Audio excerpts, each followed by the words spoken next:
Good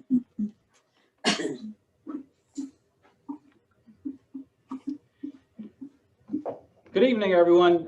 Thank you all so much for taking the time this evening. Normally, you know, if we were meeting in person, everyone would be kind of finding a seat, to, you know, grabbing some tea or coffee or some complimentary cookies. So please enjoy the virtual complimentary cookies I can't give you, but would love to.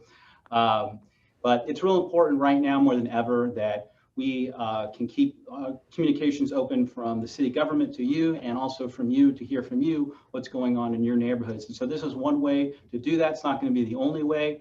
Once we have beat COVID, I plan to be out in your neighborhood, in Highway 90 areas, in person as much as I can, because it's real important that I be able to see and listen to you in person, not just on the phone or on a camera screen. So I just want to kind of understand that this is not be the last time we'll be chatting.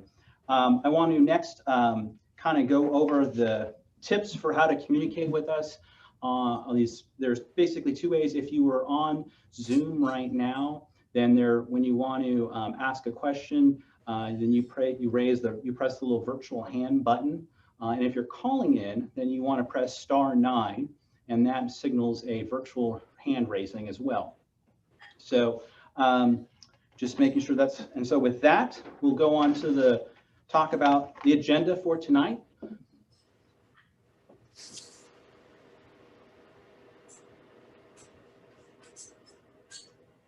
So yeah, I kind of we skipped the how-to button on the slide there, sorry. So now we're jumping straight onto the agenda. So you heard the welcome, we got that part done. Now I'm gonna talk about some of the priorities that I'm focused on. Then we'll get into some of the projects in your neighborhood. Then we'll answer some pre-submitted questions. Then we'll open it up for any kind of questions or comments you would like to make, and then we'll close. So that's kind of the general outline. So yeah, so with that, we'll head off to the next item on the agenda, which are priorities. And right there, you can see really there are four things that I'm really focusing my energies on right now. They're not in any particular order, although number one, without question, is COVID-19. And it's not just, you know, I think people focus on economic recovery as something being separate, but they're not. COVID-19 is totally conditioned, you know, is connected to our economic recovery, and our economic recovery will not happen until we have been able to, you know, get rid of this virus. And the only way we're going to be able to do that is with your help. You know, we've shown that this community and other communities throughout our state have shown that when we physically distance and when we mask up, those numbers go down, which is wonderful. Unfortunately, we're getting, I think, fatigued. I know I am. We're you know, tired of being in our homes and staying. We want to go outside. We want to go out and meet people and socialize, but that's having a cost. So this is my sort of low-tech chart here by that just came out today, and that's from the Washington, the Snohomish Health District. And the first arrow that you can see here with my finger right here, that was basically back in March when we had horrible cases and we were locking everything down. Now look at here. This is us right now. 3 times the amount of COVID cases. And so I hope that visualization shows you 3 times the amount we had in March. The difference is that the amount of people who are getting them are younger. So the number one age group bracket is between 20 and 39 years old. Those are the people who are carrying and transmitting and catching COVID. And unfortunately now we're seeing hospitals starting to fill up. And that's the one thing we can't have.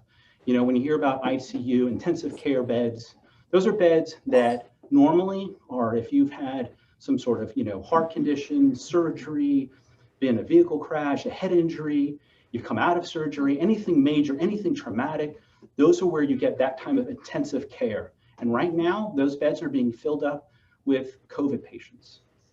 And we can't have that happen. We only have so many beds.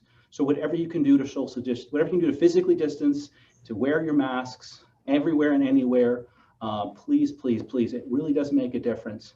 But I don't want to be, you know, so just want to make sure that we're clear there. Grants. So want to make sure you know that the city has received and has given out grants. We've given out a fair amount of them. Approximately 149 grants are given out to small businesses through the Federal CARES Fund, totaling over $1.1 million. We've also given out money for county grants, and just recently we've been sharing with everybody, there's up to $20,000 grants that businesses can get through the state of Washington now. In addition to the businesses, though, we've actually trying to help out households and target those who are most in need, those who are struggling with rent, medical bills, groceries, childcare. So we've helped over 342 households, given out over $580,000 of federal CARES funds. And that's not, that's not all we're doing, but that's just something I just want to sort of share with you, that when we are getting have funding, we're getting out there as quickly as we can. The big thing tomorrow, testing. So it's real important now more than ever that if you have COVID, if you think you have COVID, if you have symptoms, you don't know, please get tested. So Verdant Health Commission is sponsoring another testing they're doing at the Edmonds Woodway High School in their southern parking lot. That's going to be from 10 a.m. to 5 p.m. tomorrow. They had one there about a week or so ago. I actually went out there and watched it. I know there are a lot of people who are frustrated about having to wait long lines, and I agree, that's a challenge. It's a challenge every testing place we've seen. But what we're trying to do, I was able to reach out to some folks to see what we could do to help with that. South County Fire has stepped up. They're going to be providing EMTs and paramedics. And they're working with Verdant to help so they can maybe get more people processed a little bit faster. So I'm hopeful that will help out that process. But thank you so much to Verdant Health Commission and also the medical nurses who have been brought, I think, an international medical unit who's been medical teams international for doing this. So really, really vital. And then the vaccine, a lot of people want to know what's the status on that. So Washington State right now is supposed to get up to 200,000 doses by the end of December. Of course, that number can change. And also understand that everybody needs 2 doses. So you need it once, and then you need to come back later on, I think 3 weeks later, and get a second one. So that's really about 100,000 people when you do that math.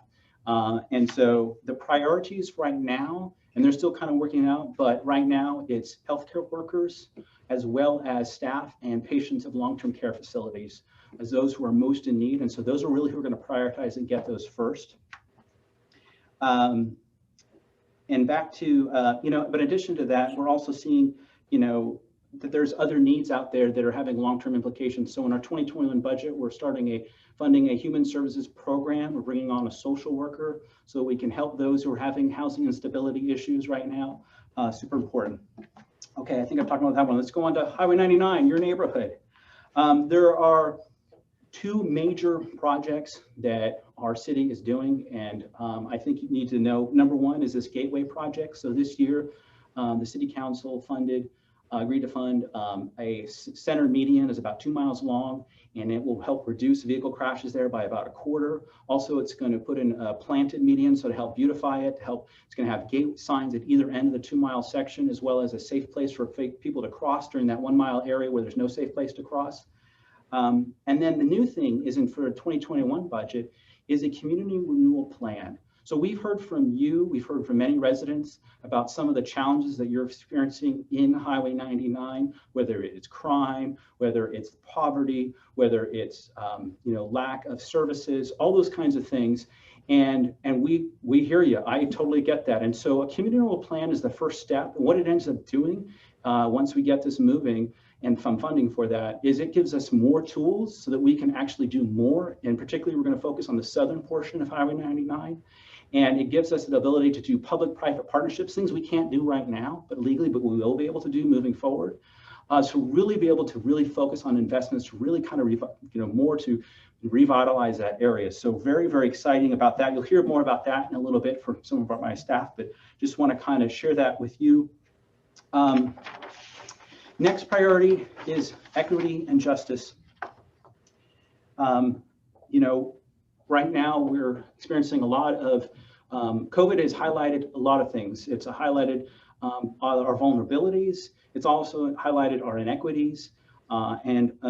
Fortunately, it's something that I look at as also an opportunity, not just something that, it's a problem, but how can we work on that? And Highway 99 is an area where we're seeing those inequities.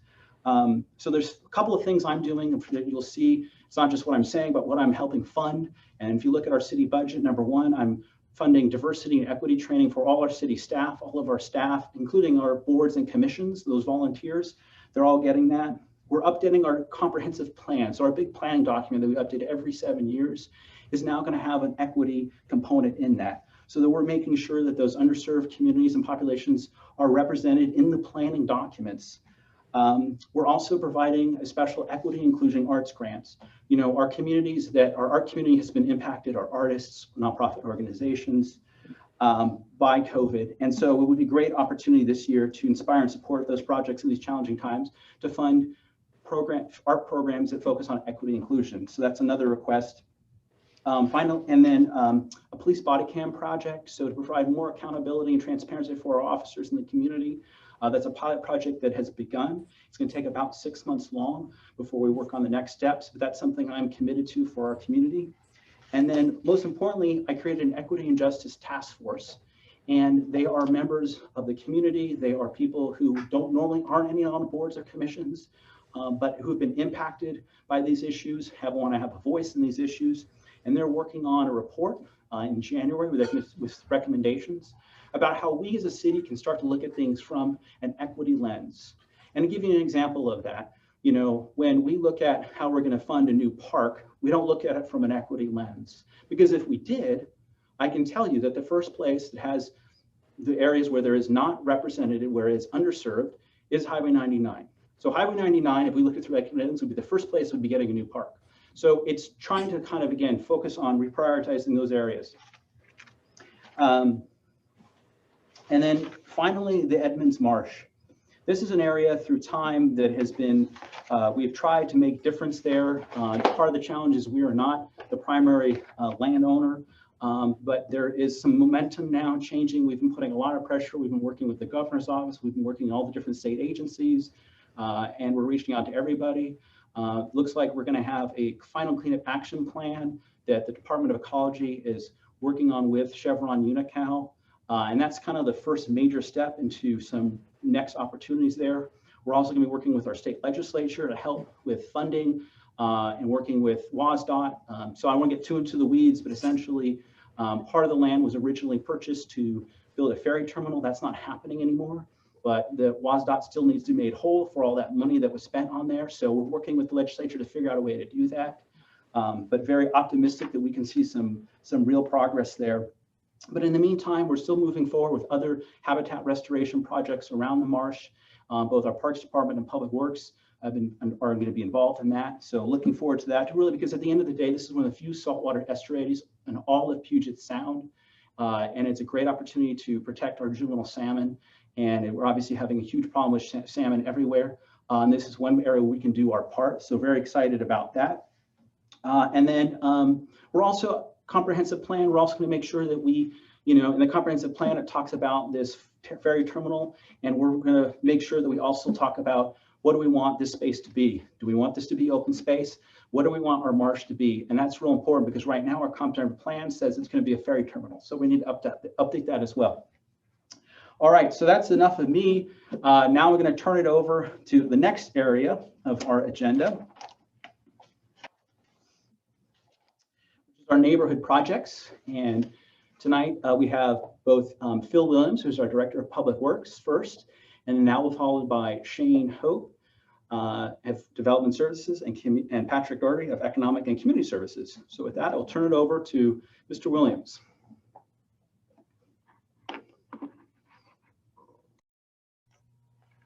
Well, good evening and welcome, although I can't see your faces right now, and I don't know how many of you are there, but I would bet many of you have already heard about the designs we have or the intentions we have on the corridor of Highway 99 throughout Edmonds frontage. We did a land use plan a couple of 3 years ago. I don't remember exactly when we finished that, but it set the stage for making decisions about the future of land use that are adjacent and close to that corridor.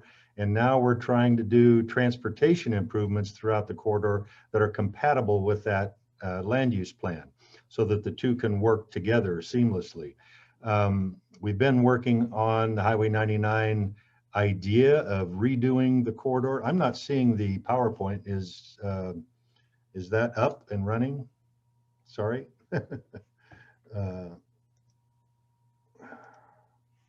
I don't see it on my screen. Do others see it? I don't see it either, Phil. Let's see if we can fix that.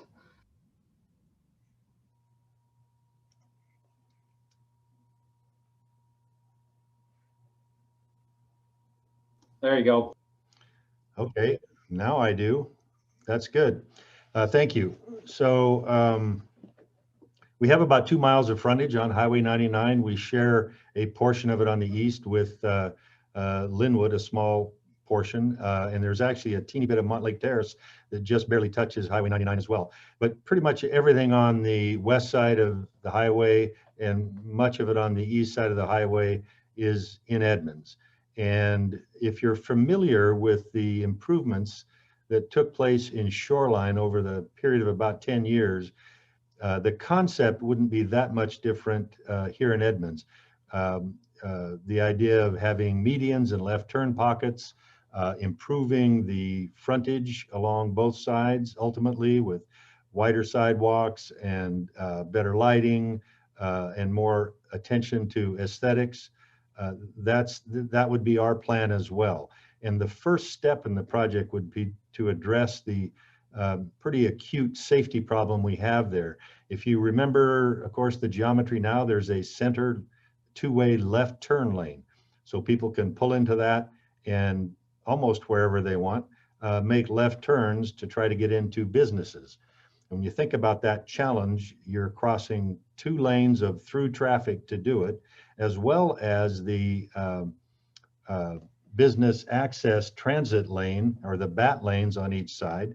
So you're crossing 2 through lanes and then another lane, which could have cars in it going at a considerably different speed during busy times of the day than those through lanes. And what often happens, somebody's stopped in that left turn lane and they want to turn into a business, and some nice person or well-meaning person decides to stop and leave a gap for that person to cross through to get to the business, and they'll move across in front of the 2 travel lanes and then just get smacked by a car going at a higher rate of speed, or even a truck or a bus at a very high angle of collision in that business access transit lane. We've had lots of accidents like that throughout this corridor, and this median project would help control that to a considerable degree.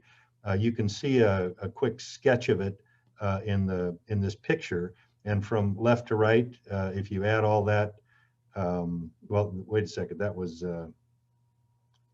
okay, can you go back to the first one? Yeah, so this is about what it would look like. You've got a center median there that is up to 10 feet wide with a 2-foot shy distance on each side of it.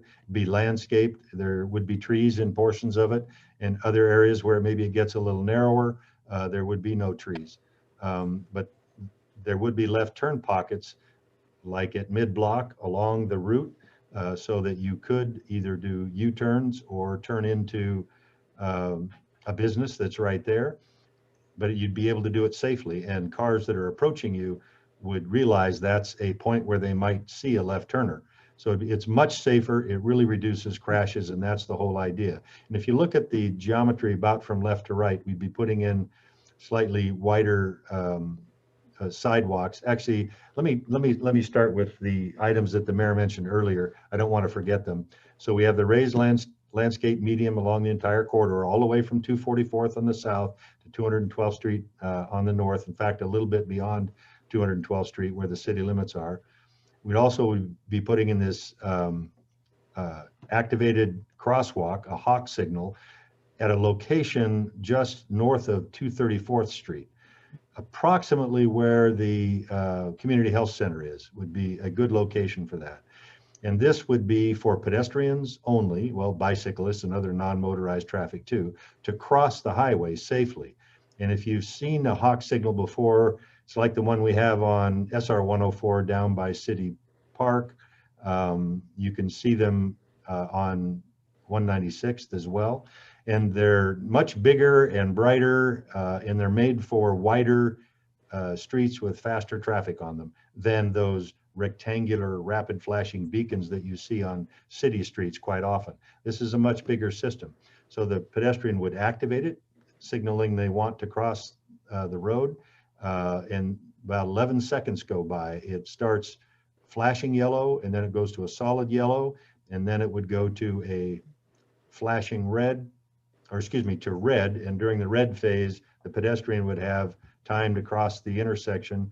Then it would go to a flashing red, where if you're waiting there, assuming the path is clear, you can continue on.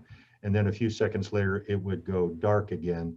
And that is its normal state, would be dark, no signal given. So only when it's activated by a pedestrian would cars get a signal. They'd have 11 seconds to respond to. So the timeline on, and the gateway signs, the mayor mentioned those two. We'll be putting hopefully artistically pleasing and effective signage on both ends of this corridor so that people know when they enter Edmonds and know when they leave Edmonds. The timeline for the project, we're in design now. We'll continue design in 2021, and the right-of-way phase. There will be some areas where we need to acquire some property rights to do everything that we're interested in doing. It's not really extensive, but there will be a design and right-of-way phase that extends pretty much through 2021. We'll be going to bid early in 2022 and finishing the construction that same year. Funding, it comes from a $10 million, which is, we have $9 million left. It was initially a $10 million grant from the legislature in the Connecting Washington package several years ago. And we're matching that with $290,000 in our own local funding. We've applied for a $2 million grant. I think we're going to be disappointed on that one, but we did apply for it, and we'll apply again. But we don't necessarily need that right now to do this project. We have sufficient funding to complete it. Okay, next slide.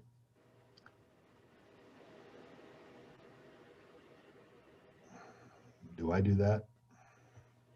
Okay, there we go. This is what the geometry would roughly look like in the after condition. No, that's still not quite the right one. Okay, that's the better one, yeah. If you start on the left, there's a total there between the amenity zone, which is where you see those banners and street lights and stuff located, and then about 7 feet of sidewalk total, where there could be bus stops as depicted here, but that's the walking path. And then a 4-foot planter strip where trees could also be located or other growing elements. And then a curb and gutter pan of about 1 foot. That adds up to about 14.5 feet. That gets duplicated on both sides. Then going left to right from the face of curb, that first lane is that business access transit lane, which of course would be there as well after we develop this. Then 2 travel lanes at 11 feet each. And then a portion of this center median, which in this case, it's been narrowed down a bit, just depending on the geometry of the street. It won't be the same width in every location on this 2-mile corridor. And this one is actually at an intersection, you can tell, because next up, going again left to right, there's 2 11-foot left turn lanes. So at a couple of our intersections, there's enough left turning traffic that we really need to have 2 left turn lanes to make that efficient. And then 2 through lanes, and then another business access transit lane, and then the pedestrian amenities. That's a total of 127 feet of development in this Highway 99 right-of-way. And talking about future phases, the first phase is going to be this median, as we said, to be completed in 2022. And in the meantime, we'll be assembling funding, talking to the legislature, applying for grants, and putting together a package to do the next project in line. And right this minute, we're sort of focused on the south end, as I think Shane will tell you in a few minutes, and as the mayor alluded to, we're going to be developing a community renewal plan that is really focused on the south end, where we have a lot of social problems and infrastructure problems to attend to make that a welcoming place as you enter Edmonds from the south. That community renewal plan is going to be developed in conjunction with the transportation improvements, hopefully, that we can do at the same time as we're doing the community renewal plan and really upgrade the south end of this corridor. Funding, we don't have any identified for that unless there's some left over from the median project, but it wouldn't be enough to do the next project. So we will be seeking funds from many different places. Certainly we'll go back to the legislature, we'll apply for state grant programs, and we will have to match it with some local funds as always. But I also think the future is a little brighter, looking ahead for getting more funding from the federal government, pipeline to states and local governments going forward. In the last few years, they've been focused more on building out railway sections and airports and other types of transportation things, ports and so forth. And the amount of federal dollars that have come to state and local governments has kind of been decreased. I think we're on the cusp, it looks like, of maybe having that turn around again, which would be good news for us in embarking on this project. And keep in mind, the total cost estimated, of course, now, and it will take many, many years to do, it's about $183 million to do this entire corridor. And with that, I'll go on to the next slide. This one is a slightly different project. I'll go through it quickly, but there were some questions on this earlier today. Lake Ballenger, which you see in the upper left picture, you can certainly recognize the island. Well, to the left of that, you see a lighter blue, looks like a lake as well, but that is just a depiction of what the drainage basin is that straddles Highway 99. So runoff, rainwater, snow melt from that light blue area goes down to the lower right, and you can see the dotted blue line, and runs straight into Lake Ballenger right now. And this is from an intensely developed urban area that contains, let's be honest, stormwater contains a lot of different contaminants, oils, greases, several different chemicals, PAHs, polynuclear aromatics, and a lot of things. Also nutrients, it carries nutrients like phosphorus and nitrogen. And they currently run just straight into the lake, as well as Halls Lake coming into Lake Ballenger from the north, mainly out of Linwood, also comes from an urban drainage and carries its own stormwater contaminants. Well, we're trying to do something to improve that, to improve the water quality in the lake. And as you see in the little green in the upper left picture, there's a strip of green there, which is called out in the lower right picture. And this would be a proposed improvement to treat the stormwater from that basin that's in Edmonds and clean it up before it ends up joining the groundwater, and perhaps some of it also getting into Lake Ballenger. And you can see a picture of what that would look like if you can envision the park today. You see we're not proposing to touch any of the developed portions of the park. This was sort of a strip of unused land on the west end of the park, or west side of the park. I guess it'd be the northwest side. And in that, we would put in a green stormwater treatment project that would both filter and retain water, which would delay its passage towards Lake Ballenger, and clean it up. That's the project in a nutshell, and it would take out nutrients, it would take out other contaminants and toxins, and clean up Lake Ballenger. Timeline probably now would extend out through 2024 on construction, cost of about $3.5 million. I think that's it.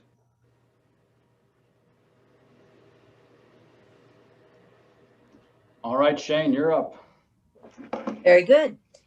So there'll be a screen also to show on this, but I'm Shane Hope, the Development Services Director for the City of Edmonds. And we'll go to the next slide. We're going to talk about development activities and some other things. And so we're a little bit behind time here, so I'm going to keep it moving, but particularly thinking about the Highway 99 area, as you heard from the mayor and from the Public Works Director, there was a plan completed for the general Highway 99 area, just not only the corridor itself, but some of the area around it, completed in 2017. That included a lot of public input from the community around this area. So it was really great input that is carrying forward. And now the transportation plan is implementing some of that. And we're looking at other ways also to implement it.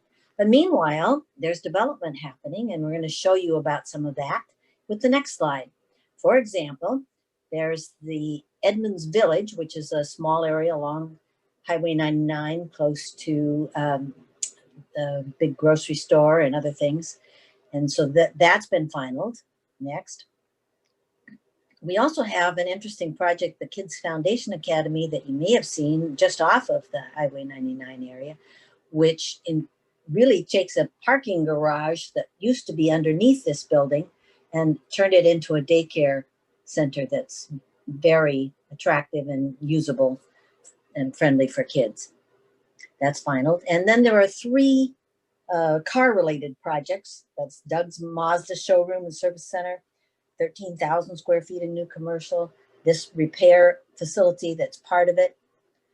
And then also, next, the Hyundai service center at 12,000 square feet along Highway 99. So these are really helpful projects that bring revenue into the city as well as being convenient for consumers. We have the Community Health Center growing. So that's been final. That's 7,000 square feet along Highway 99, an addition, a major addition.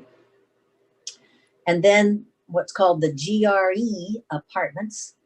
That's on 234th and Highway 99. We're talking about 192 new residential units, all with garages as well, or parking. And then Nyland Apartments, much smaller, but off of 244th, 19 new residential units there. It's under construction.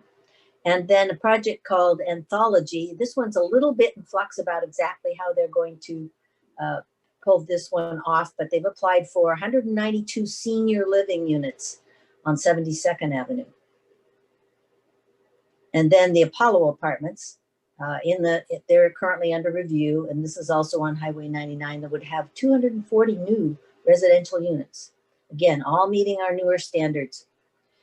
One thing that some of you know is, of course, we've got Lake Ballinger, which is a wonderful amenity, but also there are flooding issues around some of this area. So recently, the Federal Emergency Management Agency has worked on some revisions to our flood management planning.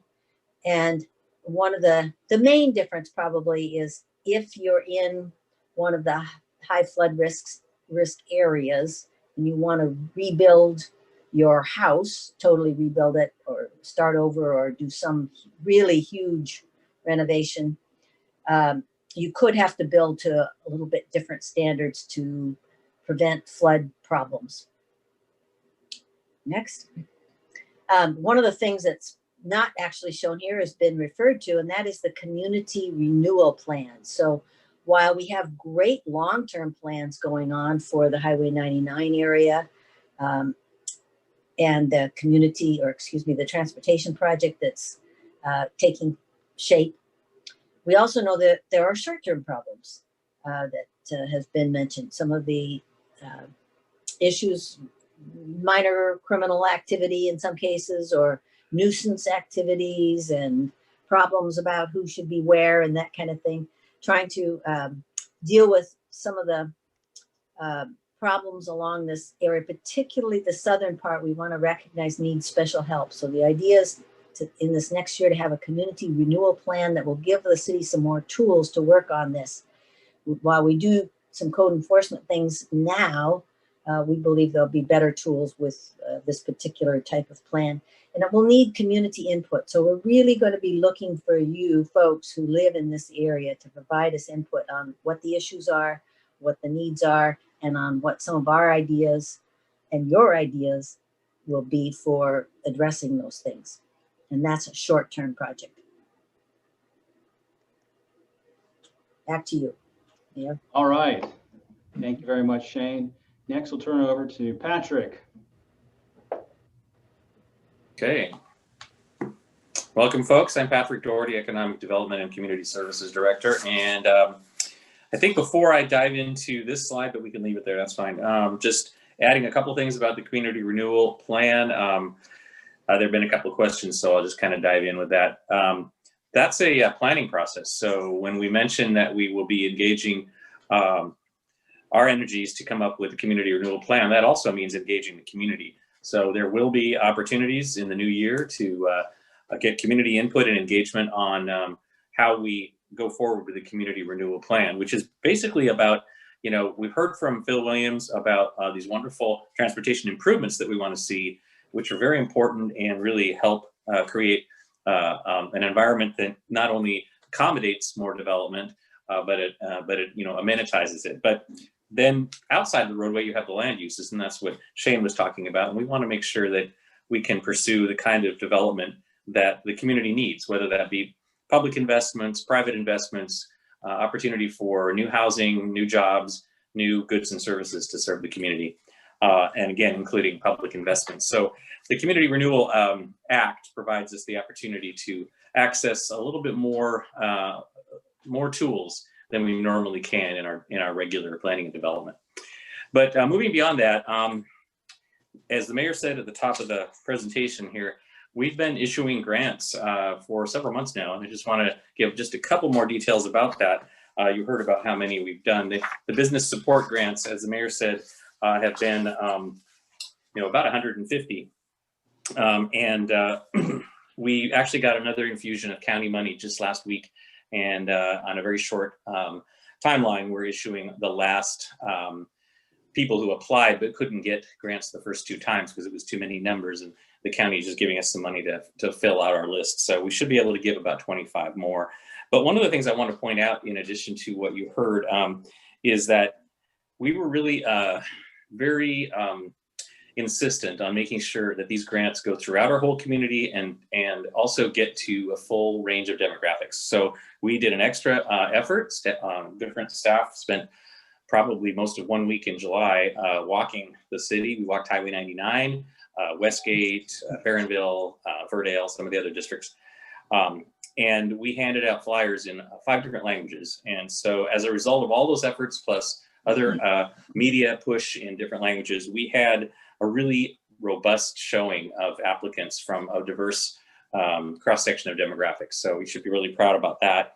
Plus, about 50% of the the grants awarded were to businesses outside the bowl. I know there's always been concern that we not focus too much on just the bowl community, but also outside, and really it was a 50-50 split, so that's also very healthy.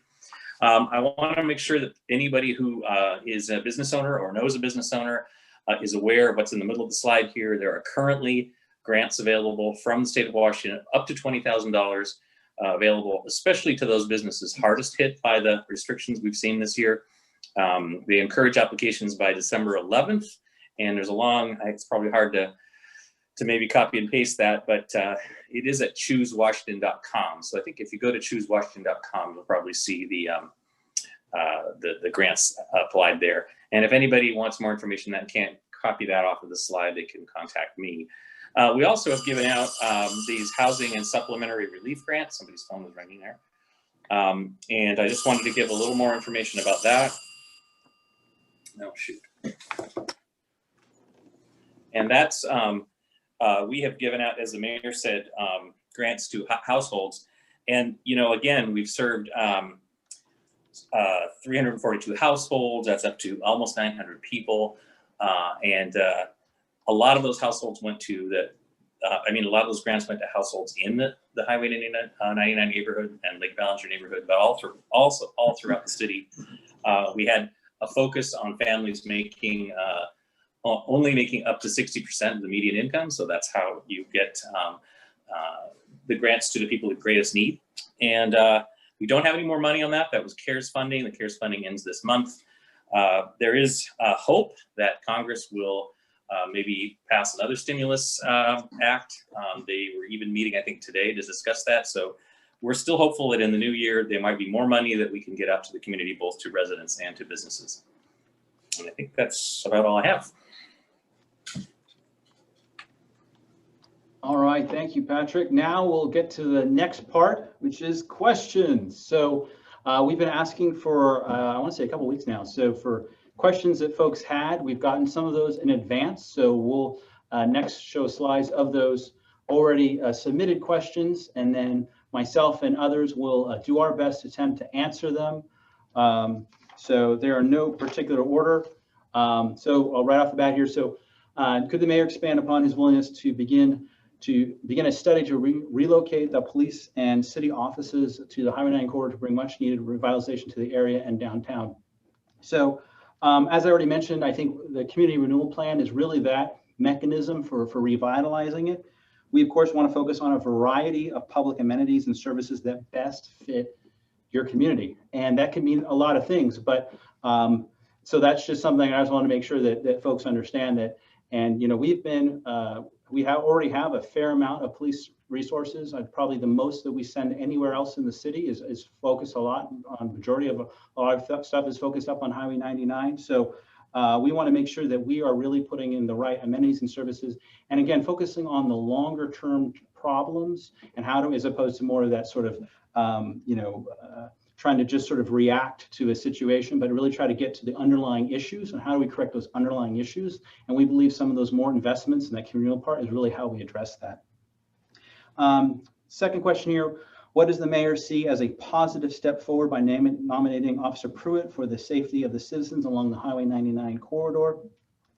I think Chief Pruitt, what he does is he brings in a new perspective. He is somebody who brings in a new fresh set of eyes. As I was, as a new mayor, I came in with a new fresh set of eyes, new priorities. I was able to see things from a different perspective just in this role. And I believe as chief of police that he will do that as well. I know he is very community oriented and we will be, reaching out to all of our communities and especially up on Highway 99. Next question. All right, this is getting a little more specific, so I'll probably turn to some staff for a little more specifics here. Why doesn't Edmonds require installation of sidewalks for all new development? That's a great question. Who wants to tackle that one? Yeah, What I could probably say do is, that. yeah, go ahead. Well, I did answer that question via email today, and I appreciated getting it. The questioner actually cited a particular location. It was on 240th, where a recent, I think, 3-lot short plat was put in, maybe a 4-lot short plat, and that was put in on the north side of 240th, just west of where 78th connects, or not connects, but extends around that 90-degree corner. And in that case, the way our code approaches that's a local street.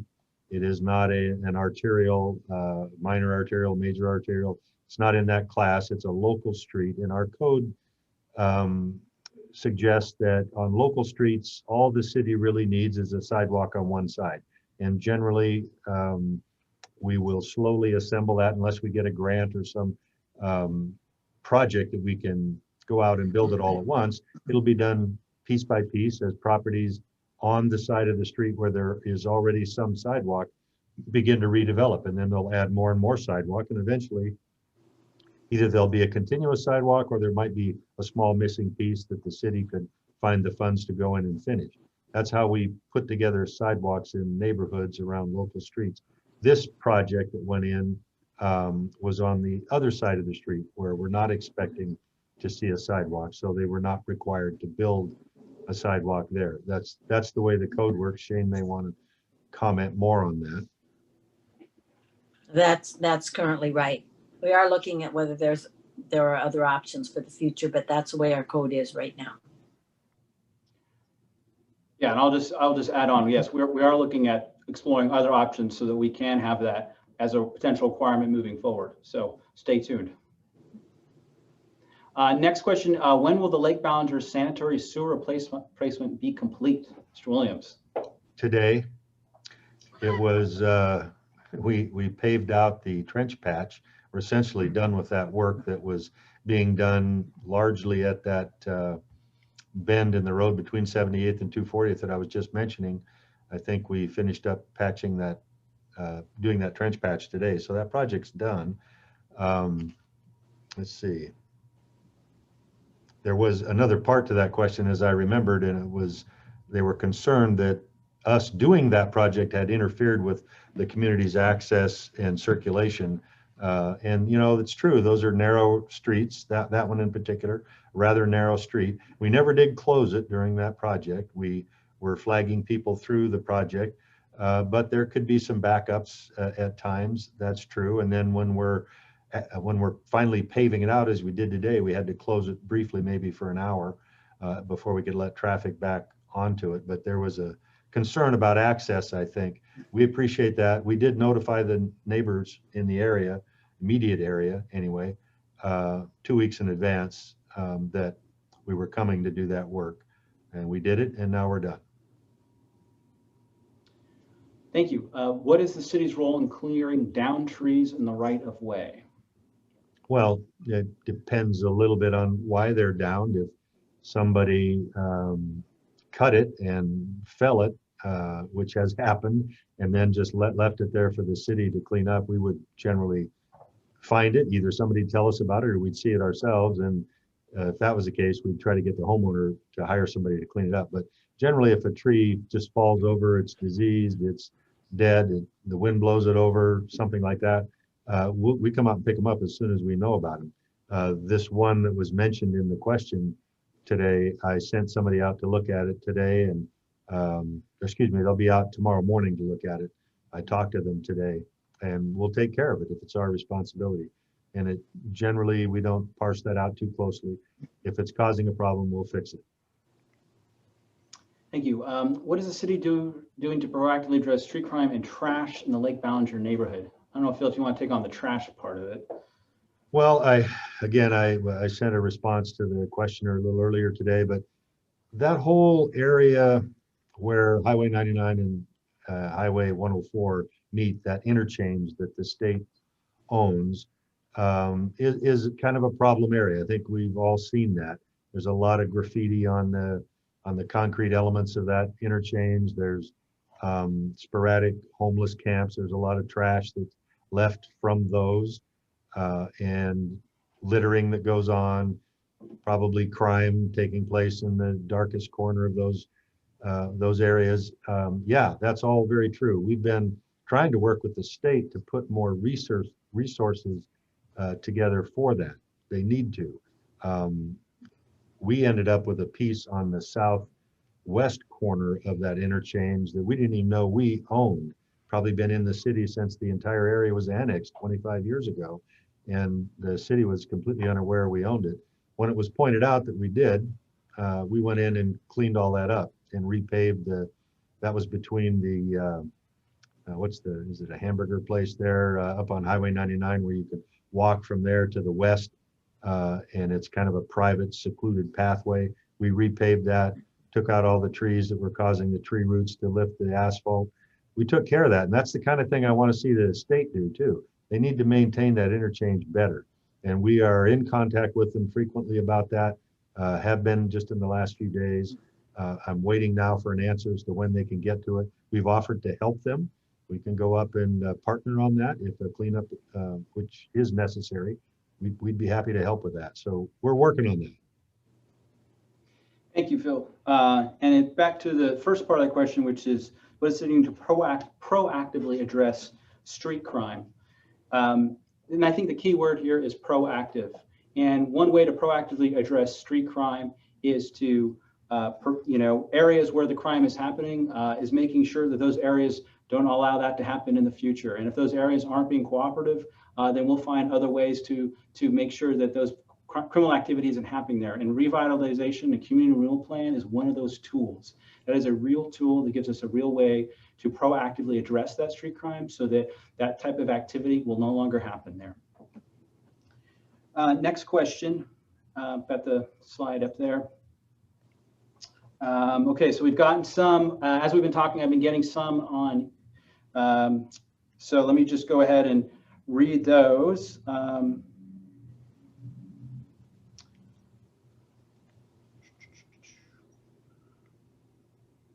Says here, community plan of more, so a question from Matt, is community renewal plan of more interest to most than the work in the roadway? Would love to hear about more explicit plans. Yes, we do too. It does require some funding, which is why it's in my 2021 proposed budget. So if City Council does approve that, then we'll expect to see funding to help us begin that. And then we can get into those more details. Right now, it is a budget proposal, and that's kind of the next step. So the council will be reviewing and approving the budget this month. And if we could maybe go back to a slide or so.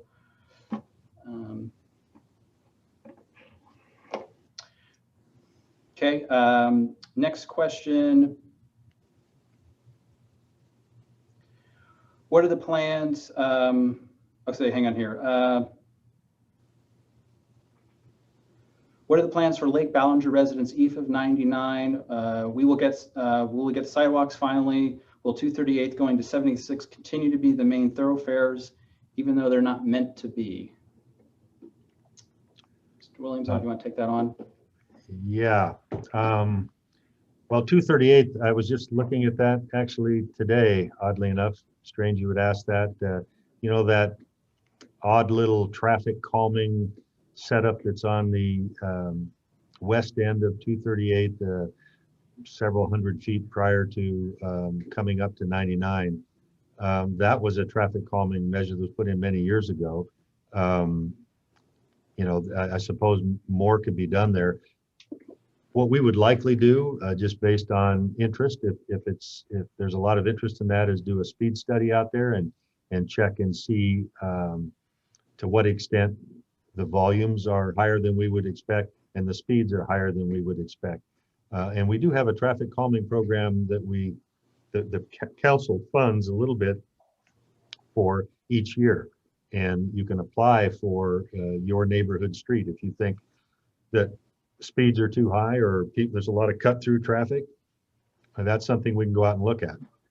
And then we prioritize those suggested areas for funding. We don't have a lot of funding, but things like radar feedback signs, additional signage in general, and other techniques can be used to try to calm traffic. I would encourage you to maybe contact us apart from this meeting, and the guy's name is Bertrand House. I can get you his phone number and he can tell you when the next opportunity to apply for that assistance will be. And the first thing we do is do a speed study. So. I feel like this might be another one for you too. Question from John and Lori. What is going on 228th just off 99? They are serving and marking all over the place. Well, to be honest, right off the top of my head, I don't know. We do a lot of that, but it may not even be us doing it necessarily. It could be some sort of private project that's doing locates and doing planning. So I really can't tell you, but I can find out and let you know. Thank you. Next question is from Linda. What about the sidewalks for existing streets, homes that have lacked sidewalks for decades? Yes, and on local streets, you know, most everything was annexed from the Snohomish County years ago, and the way it was developed, there were no sidewalks, and they're still not there many years after annexation. That's the kind of thing. We don't have much money to do sidewalks either. There are some circumstances where we can get grants to do sidewalks, and we take advantage of those. The state gives out money in a program called Safe Routes to Schools. If these are common pathways for school children to walk to their neighborhood school, sometimes projects like that can rise high enough on the priority list that we can get some state assistance matched with local money and put in sidewalks. We can't do it everywhere, and it really is few and far between. I don't want to sound unhopeful about that. There are other ways to make it happen. You could, if your neighbors all feel the same way about it, approach us about developing a local improvement district to put in a sidewalk. That's another avenue to do it. All right, next is from Gene. I'm concerned about the lack of maintenance of the trail between Highway 104 and Highway 99, particularly on the southern end of the trail. Southern end of the trail, that's up more towards 99 then, I think you're talking about, because it kind of cuts the corner between 99 and 104. That's the trail I was talking about. I haven't been out there in several weeks, but last report I got, that was in pretty good shape based on what it was like a couple of years ago. We've been working hard on that, but I can send somebody out and take a look again. And I take it you're wanting us to focus on the area closer to 99. If I heard that, we can just walk the whole thing. We'll take a look at it. Okay, all right. I don't know if this is the same Linda. I want to make sure everyone gets an opportunity, but there's another question from Linda. During big snowstorms 2 years ago, our street in North Lake Boundary area was never plowed despite being in Edmonds, nor was the cross street. When they called, I guess, our city hall, they said we were not Edmonds taxpayers and we should contact Mountain Lake Terrace. Can you expect a commitment to be respected as residents?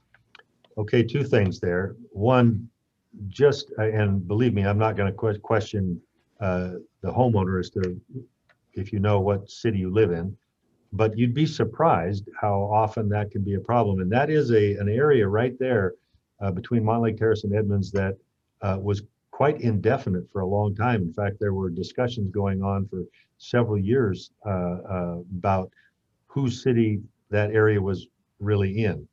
And you'd think that wouldn't be that hard to figure out. But when I say not whose city it is, who's paying taxes, but who owns the street. And you know, that was the issue. It wasn't clear looking at the records. But that aside, let's assume it's in Edmonds as you say it is. Tell me again what the rest of the question was. I'm sorry. So I've been reading like all. Oh, snow plowing. I'm sorry. The snow plowing. This is really about the snow plowing, about making sure that if you are an Edmonds resident and what, you know, I think also giving an overview of how you prioritize what gets snow plowed. Yeah, that's the answer to the snow plowing part of that is we have, of course, we're on the west side of the state. It does snow here. We do get accumulation periodically. Not every year anymore. It's actually changed quite a bit in the last 15 or 20 years as to our snow patterns. But most cities in Western Washington, I used to work in Eastern Washington, and we had lots of snow plows because it was something we did all winter long. Here, not so much. We've got 5 pieces of equipment, and that's actually pretty good for a city of our size that can get out on the road at any given point in time. So we have to prioritize that resource. And the way we do it is we look at emergency routes first, where we need to have the accumulation cleared for police and fire access throughout the city and for ambulances to get to and from hospitals. And that's our first priority. And if it's snowing really hard, we'll use all the equipment we have, keeping those areas relatively clear. Now, as the snowfall begins to ebb, we can have a few hours each day to go out and start plowing secondary snow plow routes. And we have all those on a map. It's available on our website. What is hard to get to are the local streets. So once you've done the priority routes and the secondary routes, which are for buses, transit, and school buses and all that, what's left are just local streets. And towards the end of a snow episode, we will, if there's enough accumulation, we'll get out and plow those too. But it could be many days, depending on how long it lasts, before we get there. And by the time we get there, it may have already melted off too. I don't mean to sound discouraging again, but that's just the way cities prioritize snowplow. All right, next one is from Alicia. Is the traffic light still in play for 234th and 99? Will it happen before or after the current structure being built? Boy, really good question. I'm glad you asked that. I think the answer, generally speaking, is no. We tried to, I won't say we tried to, we looked at a signal option there. Now that's a big project. That'd probably be $8 million in and of itself to put a fully signalized intersection at 234th. And the way transportation investments get prioritized is through a process called warrants. And there's a set of criteria that says if traffic volumes are above this amount, if you have this much of an accident history, if there's this many pedestrians accessing this facility, and so forth and so on, a lot of metrics like that, and you look at it in total, and if you score enough points on that, then that area would justify a certain type of treatment. In this case, for 234th, the pedestrian traffic, even the automobile traffic, cross traffic on 234th, isn't high enough to justify a full-fledged signal. And I don't mean justify it monetarily, but just justify putting it in from the manual on uniform traffic control devices, which we have to work with. And so it doesn't appear that a signal there will be in our near-term future.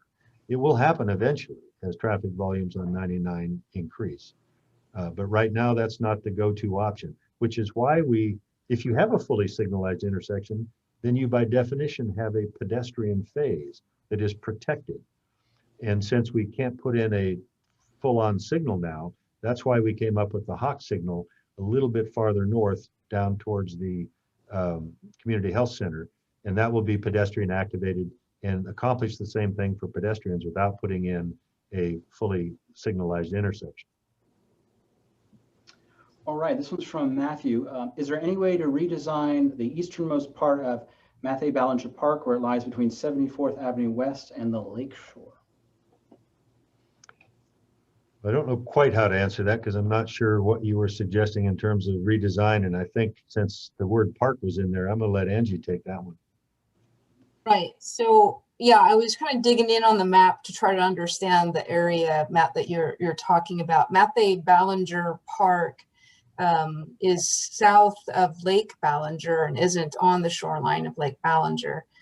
Most of Lake Ballinger and the park around that is Montlake Terrace, although a small piece of that is City of Edmonds. So, but I would love to dive into it a little bit further. If you can contact me directly via email, I'd be more than happy to chat with you about that a little bit more and kind of drill down into the details of that, both Mathey Ballinger Park with City of Edmonds and then Ballinger Park with the City of Montlake Terrace. So my email address is simple. It's Angie Fesser, F like Frank, ES like Sam, ER, at edmondswa.gov, Parks Director for the city. You can find me on the city directory as well. So happy to talk to you about that offline. All right, so again, just opening up for folks on Highway 99 for questions or comments.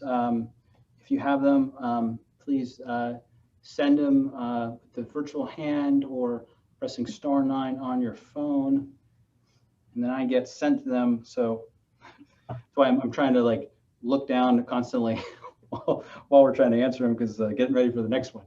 So okay.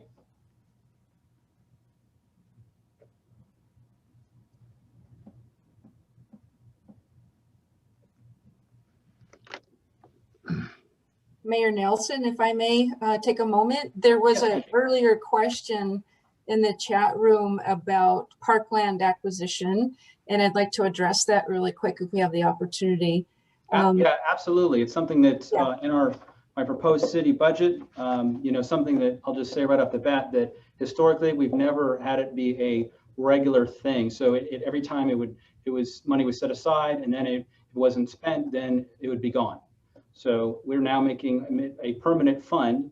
And so with that, I'll turn over to you, Angie.